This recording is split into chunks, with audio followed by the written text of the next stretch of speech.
¿por qué ser, para empezar, teísta, ¿no? Teísta, en particular, en contraposición, ¿no? A, no sé, cualquier otro tipo de postura metafísica. ¿Por qué ser teísta y no, por ejemplo, agnóstico o no ateo, ¿no?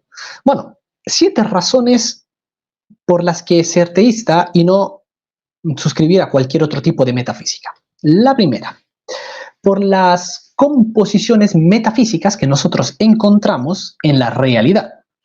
Cuando hablamos de composiciones metafísicas, estamos hablando básicamente, dicho muy atropelladamente también, de aquellas partes que componen los diferentes entes. Es decir, todas esas cosas, vamos a decirlo así, sin ahora profundizar demasiado y ser demasiado técnico con respecto a lo que es qué significa la palabra ente, en todas aquellas cosas que existen de facto, que tienen una carga ontológica, o sea, que realmente existen y no es a lo mejor, por ejemplo, lo que podría ser lo que es llamado ente de razón, es decir, por ejemplo, una idea de algo que no, digamos, describe la realidad. Por ejemplo, podríamos pensar en un unicornio, ¿no?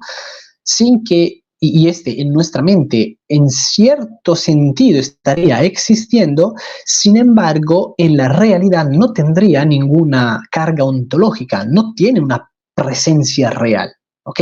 Sino que es algo que simplemente pues, nosotros podemos pensar, por eso que los llamamos entes de razón, ¿no? Pero bueno, más allá de esto, entonces, todas las cosas que existen, no sé, este vaso tan guapo, ¿no? Fíjense aquí, voy a hacer un poco de publicidad a la película de Frozen, este es de mi hija, ¿no? Hoy uso este vaso para, para beber agua. Este vaso, la computadora que tenemos delante, no sé, la luz que ahora mismo nos está iluminando, todas estas cosas, pues están compuestas de diferentes partes metafísicas. Por ejemplo, este vaso está compuesto de materia y forma, por poner un ejemplo. Pero también está compuesto de otras partes como substancia y accidente o como también esencia y acto de ser. Bien, ahora, de nuevo, hoy no voy a profundizar en, digamos, en lo que es el significado de todas estas cosas, en cómo se pueden demostrar, cómo sabemos, o sea, porque, en virtud de qué hablamos de sustancia y accidente, por ejemplo, de esencia y acto de ser. No, ok, poco a poco iremos a iremos a abordar todas estas cuestiones en futuros programas, ¿ok? Entonces, de nuevo, de momento, por hoy, es simplemente un lanzar titulares y nada más. Bien, entonces, todas estas composiciones metafísicas precisamente muestran, nos prueban una cosa en particular, que se trata de cosas contingentes, o sea, se trata de cosas que, número uno, su esencia no es igual a su acto de ser, es decir, su esencia no es el ser, sino que su esencia se deriva, y su acto de ser también se deriva de alguna otra cosa. De momento no vamos a decir que es Dios, ¿ok? De momento vamos a decir que es de alguna otra cosa. Por ejemplo, este vaso, ¿no? Tiene una determinada esencia, ¿no? Y luego tiene también un acto de ser por el cual puede ser, o sea, puede tener realidad su esencia. Bien,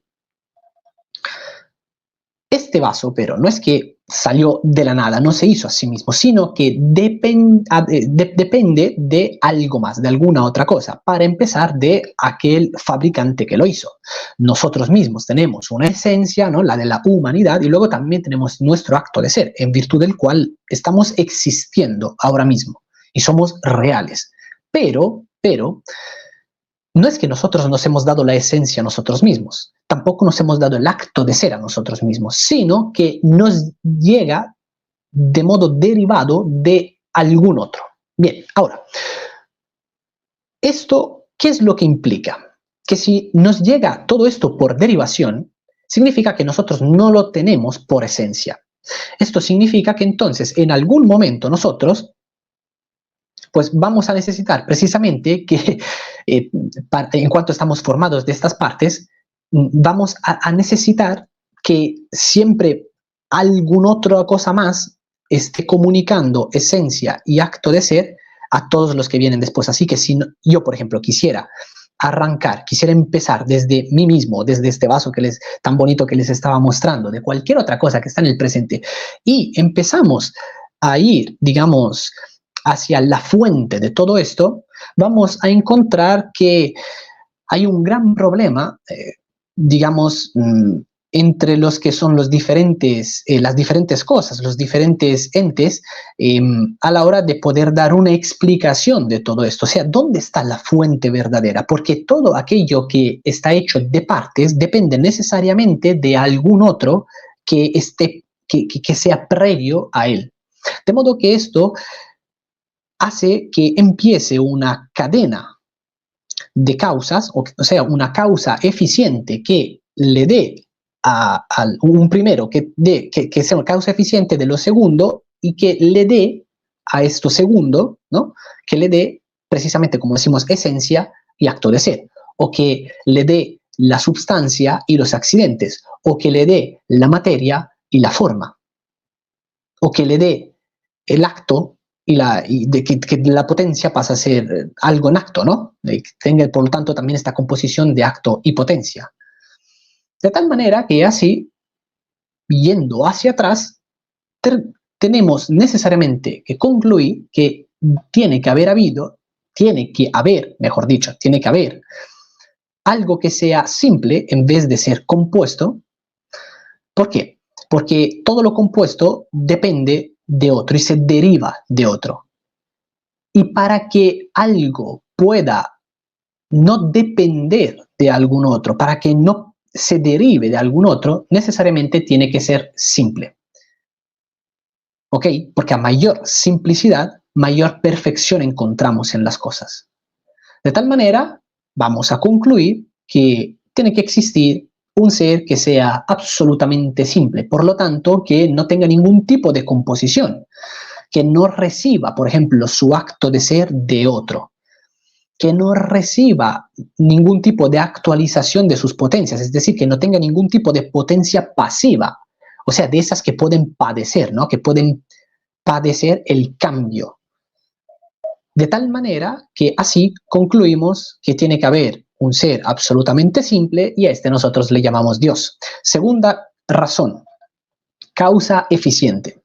Bien, todas estas que voy a dar ahora, digamos que están emparentadas entre ellas, ¿ok? Ustedes están vinculadas. Bien, pero no son exactamente, lo mismo.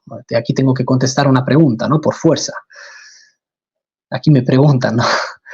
¿Cómo aguanta tanto tiempo despierto, Michele? Porque en una tacita tan pequeña como esta, una tacita ya imperfecta, ¿no? Ha perdido parte de lo que es su esencia porque se me rompió el asa el otro día al lavarla, se me cayó y dentro del fregadero y por lo visto el asa era muy frágil y entonces aquí lo ven, ¿no? Entonces se me rompió. Bueno, la tacidad, por lo tanto, bueno, sigue participando de la tacidad, pero ya no de modo perfecto. Bien, ahora, entonces, en esta tacita tan pequeña, yo le pongo un montón de café y de azúcar para que así pueda estar despierto. Bien. Entonces, volviendo entonces a lo que decía, ¿no? Segunda razón, entonces, causa eficiente. Todo aquello que comienza a existir tiene una causa eficiente de su existencia. Aquí yo, de nuevo, no es que existo desde siempre, sino que yo he comenzado a existir. Y he necesitado precisamente de una causa eficiente que me haya, por lo pronto, ¿no? Permitido, digamos, existir al darme la vida, ¿no? Es decir, tenemos dos causas, una causa eficiente que son compuestas de dos causas parciales, o sea, mi mamá y mi papá, que hicieron aquellas cosas que los adultos suelen hacer, ¿no? Sobre todo, está bien si lo hacen estando casados, de tal manera que finalmente, heme aquí. Bien, ahora, dado que nadie es causa eficiente de sí mismo, si todos no, hemos empezado a existir, todos tenemos una causa eficiente. Ahora, nosotros no podemos ir hacia atrás en el tiempo ad infinitum, o sea, al infinito, ¿no? En lo que es una cadena de causas eficientes. ¿Por qué? Porque aquí hay que entenderlo de este modo, ¿no? A ver, si la última cosa causada es final, ¿no? Es la causa final, y aquello que está antes lo ha estado causando, pero esto que está antes también tiene otro antes, entonces estamos hablando de que aquello que no es causa final, sino que está antes, es causa instrumental. Y aquello que es causa instrumental no tiene eficiencia en sí mismo, ¿ok? Sino que en virtud de su instrumentalización es que puede tener eficiencia, o sea, participa de la eficiencia de lo que es causa eficiente per se, ¿ok? De tal manera que nada, no podríamos llegar a la causa final sin tener también una primera causa eficiente y teniendo en cuenta solamente las causas instrumentales, ¿ok? Santo Tomás suele explicar mejor de lo que yo lo estoy haciendo, seguramente, porque seguramente lo estoy haciendo mal, suele explicar esto por medio de aquella piedra que es movida por el bastón. El bastón, pero a su vez también tiene que ser movida por una mano. ¿Por qué? Porque aquí tenemos la piedra, ¿no? Que es la causa final, y luego tenemos, o sea, el final en el sentido de que es el final del movimiento, ¿no? Es lo último en ser movido y que a su vez no mueve nada más. Bien, entonces, el bastón es causa instrumental. ¿Por qué? Porque efectivamente el bastón le está moviendo a la piedra, no es la mano de la persona la que mueve la piedra, sino que en sí es el bastón, pero el bastón no tiene eficiencia en sí mismo, sino que la tiene por, digamos, participación, o sea, a través de esta comunicación de la verdadera causa eficiente es que el bastón puede mover la piedra. De tal manera que el bastón, si no se mueve solo, sino que necesita de aquello que es causa eficiente per se, así es como, pues, si nosotros aplicamos esto a todos los existentes que encontramos en la realidad, encontramos que todo lo que es causa instrumental no puede tener un regreso hacia el infinito, hacia atrás. ¿Por qué? Porque entonces, si no concluimos un primer motor inmóvil que sea causa eficiente de todo lo demás, entonces ahí tenemos un serio problema. ¿Por qué? Porque no se podría explicar en absoluto la cadena de causas instrumentales, ni además tampoco una causa instrumental, de nuevo, se puede mover a sí misma. ¿Ok? Nuevamente, no puede porque no tiene eficiencia en sí mismo. Piénsenlo también de otro modo. A mí me gusta también plantear este ejemplo que es un poco más actual, si Santo Tomás estuviera aquí entre nosotros, ¿no? Entre los comunes mortales, ahora mismo probablemente, imagino que probablemente usaría un ejemplo como este porque es más gráfico para, digamos, la gente contemporánea. Piensen en una regleta, ¿no? De estas que se usan, que se enchufan diferentes, no sé, por ejemplo, cargadores de celulares o lo que sea, ¿no? Y que se enchufa a su vez a una toma de corriente en la pared. Bien, ahora, la regleta, si no está enchufada a la toma de corriente en la pared, no tiene corriente en sí misma. Pero si sí está enchufada, entonces precisamente le va a poder transmitir también la corriente a los cargadores y así se pueden cargar los celulares.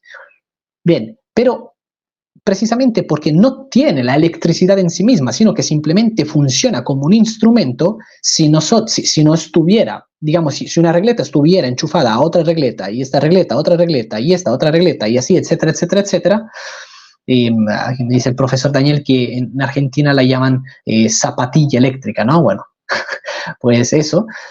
Entonces, si no hay una fuente, digamos, primera, ¿no? Una fuente que efectivamente tenga electricidad en sí, que la pueda transmitir a otros, entonces, pues, las regletas tampoco podrían funcionar, de tal manera que si nosotros solamente tuviéramos una regleta o zapatera eléctrica enchufada a otra, así, etcétera, etcétera, etcétera, pues entonces no podría, como tal, explicarse toda esta cadena si fuéramos al infinito, y además tampoco, en realidad, sería razonable pensar en algo por el estilo. Ok, bien, tercera causa. Necesidad y contingencia. También va por ahí, están estrechamente vinculadas. Entonces, necesidad y contingencia. ¿Qué es lo que se está intentando decir con esta tercera razón, ¿no? Por la cual ser, evidentemente, teísta en lugar de agnóstico o ateo?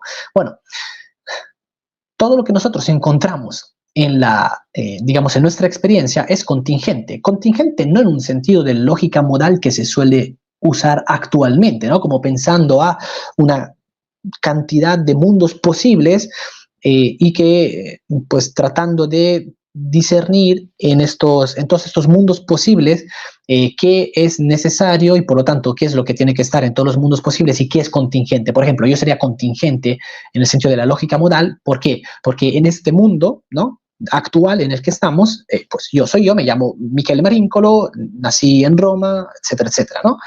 Bien, pero yo en otro mundo posible podría no existir. Yo no soy necesario, pero en cambio 2 más 2, pese a lo que algunos listos van diciendo actualmente, 2 más 2 sigue siendo 4 en todos los mundos posibles, ¿no?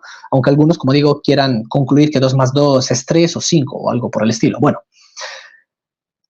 no es en este sentido de lógica modal que Santo Tomás habla de contingente y necesario, sino que contingente lo entiende en el sentido de aquello que depende de otro para existir y que ha comenzado a existir, pudiendo no existir. Bien, entonces yo comencé a existir y existo de facto, sí, pero ¿podría no haber comenzado a existir? También podría no haber comenzado a existir. Bien, ¿qué quiere decir esto? Que cuando nosotros analizamos el resto de los existentes, el resto de las cosas que experimentamos, ¿no?, en nuestras vidas, y aquellas también que no experimentamos, porque, por ejemplo, no experimentamos muchas cosas como, no sé, ciertos estados de la luz, por ejemplo, nosotros no los experimentamos por medio de nuestros sentidos como tal, ¿no? Por ejemplo, los rayos gamma no los experimentamos nosotros, ¿ok? Pero aún así sabemos que existen. Bien, entonces, todas estas cosas que existen, si han comenzado a existir y si podrían no haber existido, son contingentes. Esto significa que si todo es contingente, en algún momento absolutamente nada existió, pero encontramos que existen cosas en la realidad. Por lo tanto, si existen cosas en la realidad, tiene que haber necesariamente al menos algo, una sola cosa, que no sea contingente, sino necesaria. ¿Por qué? Porque si todo es contingente y todo en algún momento, por lo tanto, no existió, esto significa que en ese estado de cosas, o sea, en el no ser, en pocas palabras, el no ser es no ser, o sea, del no ser no puede venir el ser por sí mismo. Si absolutamente nada existiera, si absolutamente nada fuera real, entonces, pues seguiría sin ser real absolutamente nada. ¿Por qué? Porque si yo soy un contingente y no existo, para que las cosas puedan empezar a existir, dependiendo de mí, quiere decir que yo tendría que darle la existencia. Pero esto no tiene ningún sentido porque para poder hacer tal cosa yo antes tengo que existir. Solo que si no existo, ¿cómo hago para hacerlo? Esto evidentemente si es difícil de entenderlo, es con razón porque es algo totalmente absurdo e irracional, es algo totalmente ilógico. Ok, a ver, de tal manera que tiene que haber necesariamente algo, una sola cosa necesaria, porque si no, absolutamente nada existiría. Y dado que encontramos que las cosas existen, incluidos nosotros, entonces concluimos que hay una cosa necesaria, un ser necesario, y a este nosotros llamamos Dios. Cuarta razón, participación del ser y la conservación. Bueno, vamos a ir rápidos, porque si no, no voy a terminar. Ya saben que empiezo a hablar y no paro. Entonces, participación del ser y la conservación en el ser. Bien, nosotros encontramos en la realidad que todos participamos en un más o en un menos de diferentes cosas que llamamos trascendentales, ¿ok? Es decir, aquellas cosas que trascienden al ente, como por ejemplo este vaso, trascienden al ente, por ejemplo, como yo, el ente particular, ¿no? Trascienden al ente, por eso trascendentales, ¿no? O sea, van más allá. Entonces encontramos, por ejemplo, que hay algunas cosas que son más o menos verdaderas, algunas cosas que son más o menos buenas, algunas cosas que son más o menos bellas, algunas cosas que son más o menos. Por ejemplo, este vaso, que es un ente inerte, o sea, que no tiene vida, tiene acto de ser, pero en un grado inferior, por ejemplo, comparado con una planta. ¿Por qué? Porque la planta, además de tener acto de ser, también tiene vida, también tiene este principio vital de inmanencia espontánea que le permite de hecho, ser un ser vivo, ¿no? Y no uno no vivo. Bien, pero al mismo tiempo, la planta participa en lo que es el acto de ser en un grado menor, por ejemplo, comparado con un perro, con un caballo. Y al mismo tiempo, el perro y el caballo participan del acto de ser de un grado inferior, por ejemplo, al de nosotros, los seres humanos. ¿Ok? Porque vemos que evidentemente encontramos grados superiores con respecto a todo esto, ¿no? O sea, todos, por ejemplo, estamos dentro de lo que es la animalidad, o sea, la vida, ¿ok? Pero nosotros, por ejemplo, somos de naturaleza racional, mientras que en cambio las bestias son de naturaleza sensible, ¿no? O sensitiva, nada más. Bien, entonces, dado que participamos en todo esto, o sea, dado que nosotros, por ejemplo, no tenemos el ser plenamente, ni tampoco la belleza plenamente, ni tampoco la bondad, ni tampoco la verdad plenamente, entonces tiene necesariamente que haber un grado máximo, algo, ¿no? Que sea capaz de reunir todas estas cosas en un grado máximo, necesariamente, porque precisamente el más y el menos admiten, ¿no? Así como admiten el menos, también admiten el más. Por lo tanto, alguien tiene que tener ese más, o sea, ese máximo, ¿no? Ese tope al que se pueda llegar. De tal manera que cuando nosotros analizamos esto, digamos, con respecto a lo que es el acto de ser, encontramos que tiene que haber algún ser que posea el acto de ser plenamente. Y a este que posee el acto de ser plenamente, a este le llamamos Dios. ¿Y por qué posee el acto de ser plenamente? Entonces es el ser, o sea, aquel que posee el ser por esencia y que luego termina participándonos a nosotros el ser de tal manera que nosotros podamos tener esta participación, o sea, tomar parte del acto de ser en una menor medida. De tal manera que la participación nuestra en el ser nos conduce de nuevo a un ser que tiene que tener el acto de ser plenamente. Y a este nosotros llamamos Dios. Y este además nos tiene necesariamente que conservar en el ser, porque si el hecho de que nos participe el ser implica necesariamente que nosotros dependamos de él para poder seguir teniendo el acto de ser en virtud del cual estamos siendo, ¿ok? Esto es lo que hace el acto de ser. Permite que estemos ahora en el presente siendo. Por lo tanto, por medio de esta participación, él nos conserva, nos mantiene en el ser, o sea, en la existencia, ¿no? Vamos a usar esta palabra, en la realidad, en la actualidad, ¿no? Y, porque de otro modo, si él no nos participara el ser, entonces nosotros no podríamos ser. Estaríamos en el no ser, entre comillas, entre muchas comillas, ¿ok? Para que de algún modo se pueda entender esta cosa tan complicada. Quinta causa, la causa final.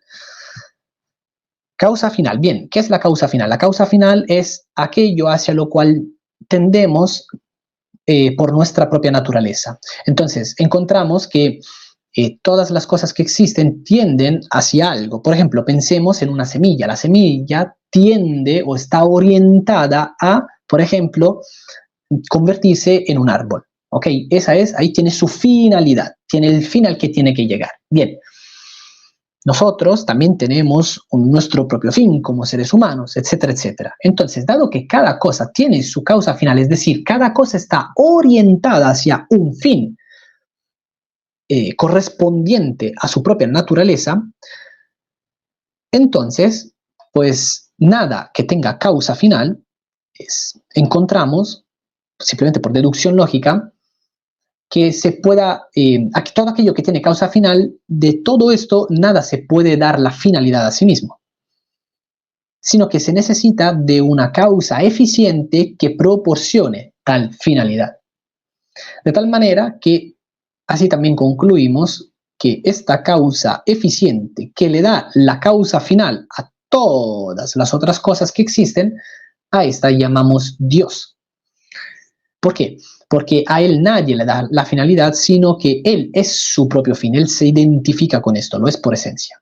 Sexta razón, causa formal. encontramos también que todas las cosas que existen tienen una forma. Ahora, la cuestión es que, ¿qué es la forma? La forma no es la figura, digamos, estética de las cosas, ¿no? Sino que tiene que ver con aquello que configura a la materia de una manera específica para que sea una cosa en lugar de ser otra.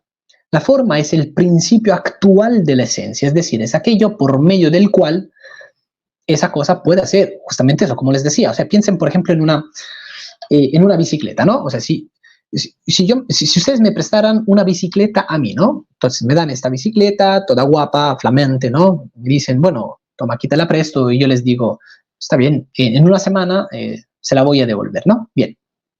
Una semana después yo regreso con una bolsa llena de un montón de trocitos pequeñitos de algo, no se sabe exactamente de qué, solamente somos capaces de identificar que es materia, ¿ok? Y les digo, aquí está la bicicleta. ¿Qué me dirían ustedes? No, un momento, esta no es mi bicicleta. Yo te di una bicicleta, así que devuélveme la bicicleta. O sea, la bicicleta tiene dos ruedas, tiene dos pedales, tiene un sillín, tiene el manubrio, manillar, como sea que se llame. O sea, tiene toda, digamos, una materia configurada de una manera tal que a eso nosotros le llamamos bicicleta y no a esta taza imperfecta. ¿Ok? Bien. Y yo espero que les podría contestar, pero a ver, un momento. Esta es la misma materia, este es el mismo material que ustedes me dieron a mí hace una semana. Yo simplemente la corté en trocitos, en pedacitos y nada más. Bien, ¿qué me dirían ustedes? No, no, a ver, no seas ridículos, no digas estupideces, devuélveme mi bicicleta. Si la rompiste, si tú la cortaste en esos trocitos, entonces vas a comprar una bicicleta nueva y entonces me das esa bicicleta, ¿no? Digamos, en sustitución, en reparación de esta bicicleta mía que yo te presté antes y que tú la rompiste. ¿Por qué? Porque evidentemente, pese a que la materia pueda ser la misma, ¿no? Si no está informada, si no está configurada esa materia de un determinado modo específico, entonces, pues, como tal, no va a ser una cosa, sino que va a ser otra. ¿Ok? Ahora bien, nadie puede ser su propia causa formal, o sea, nadie se da la forma a sí mismo, y yo no he decidido tener la forma que tengo, ¿ok? Es decir, la configuración que tengo, yo no me la puedo dar a mí mismo, sino que necesito que otro me dé tal configuración o me dé tal forma. Muy bien, de tal manera que si nadie se puede dar la forma a sí mismo y todos pero tenemos forma, entonces de aquí se sigue que necesariamente tiene que haber una causa eficiente que nadie le haya dado forma a él, pero que a su vez sí le dé forma a todos los demás. Y a este nosotros llamamos Dios. Bien, séptima razón. El mal como evidencia del bien. ¿Por qué el mal es evidencia del bien? A algunos esto le podría sonar un tanto extraño, ¿ok? Bien, ¿por qué? Porque las cosas admiten siempre su opuesto. Por ejemplo, el no ser admite por oposición el ser. La oscuridad admite por oposición la luz. El frío admite por oposición el calor. Y el mal admite por oposición el bien. Así que si nosotros encontramos el mal en este mundo y podemos por deducción admitir también la presencia del bien en este mundo, además de que bueno, también lo experimentamos, entonces esto hace que nos empecemos a hacer algunas preguntas, ¿no? ¿Qué es el bien y qué es el mal? De tal manera que, bueno, aquí me estoy saltando un montón, evidentemente, de pasos lógicos para poder demostrar, digamos, consistentemente todo lo que estoy diciendo, pero recuerden que simplemente estoy lanzando titulares. De momento estoy lanzando titulares y nada más. Bueno, entonces decía, llegamos a la conclusión, por toda una serie de razonamientos que ahora no puedo estar aquí explicando, que, bueno, si voy a explicarlo rápidamente, ¿ok? Nadie tiende hacia el mal, a nadie le apetece el mal, no el mar, sino el mal. A nadie le apetece, ¿ok? Pero sí, en cambio, tenemos un apetito, ¿no? Hacia el bien, es decir, el bien, aquellas cosas que son buenas, son apetecibles. Entonces, si hay cosas que hay cosas que son apetecibles y cosas que no son apetecibles. A esas que son apetecibles le llamamos bien, a esas que no son apetecibles le llamamos mal. ¿Por qué no son apetecibles? Porque nos repugnan. ¿Y por qué nos repugnan? Porque están privando al bien precisamente, o sea, de una parte de sí mismo, ¿ok? Por lo tanto, concluimos que el mal es una privación del bien, en particular del bien debido, ¿no? O sea, del bien debido de acuerdo a la naturaleza de cada ente. Así que, si el mal es privación, quiere decir que no tiene carga ontológica, o sea que no existe como tal, ¿ok? Lo que sí encontramos que es real y que existe efectivamente es el bien. Así que si el bien es lo que existe, y el bien es precisamente, digamos, la plenitud del ser, ¿no? El ser algo, por ejemplo, es un bien para este vaso ser llenado de agua y luego, para que luego pueda usarlo, ¿no? Para beber el agua. Es un bien para la semilla convertirse en árbol. Es un bien para el ser humano tener 2 ojos. De tal manera que todo esto siempre nos remite a lo que es el deber ser, ¿ok? Y conocemos el deber ser también por la esencia. De tal manera que siguiendo estos pasos, concluimos que el bien, precisamente, es todo aquello que cumple con el fin de su propia naturaleza. Muy bien. ¿Qué significa esto? Que si nosotros encontramos el ser, ¿no? Que tiene su naturaleza, entonces la plenitud del ser significa ser el bien absoluto. Y si, como hemos estado viendo antes también, la plenitud del ser la encontramos en Dios, entonces esto significa que Dios es el bien absoluto y por lo tanto el bien nos lleva directamente a Dios, de tal manera que Dios es real. Bien. Muchas gracias por haber tenido la bondad de quedarse a escuchar el tema de este vídeo hasta el final. Si es de su agrado y lo quieren, pueden apoyar este apostolado dejando su me gusta y difundiendo esta transmisión en sus redes sociales, grupos de WhatsApp y demás plataformas, e incluso por medio de una donación libre por PayPal. El link se encuentra en la descripción de este vídeo. Muchas gracias desde ya. Un saludo y hasta pronto.